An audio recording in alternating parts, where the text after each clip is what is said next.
Pagkatapos po hindi pala rin ng Gilas Under 16 ay napakadaming bashers at mga genius. Kaya naman si Coach Del Rosario may sagot na.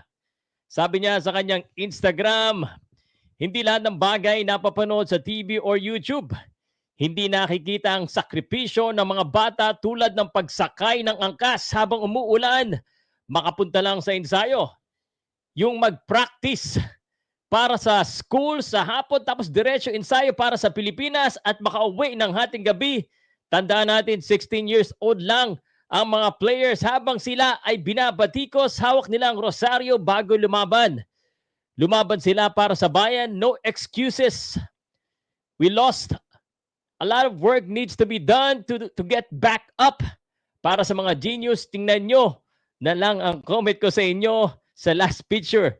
I love Batang Gilas. Ano ba yung last picture? Pati nga ng last picture.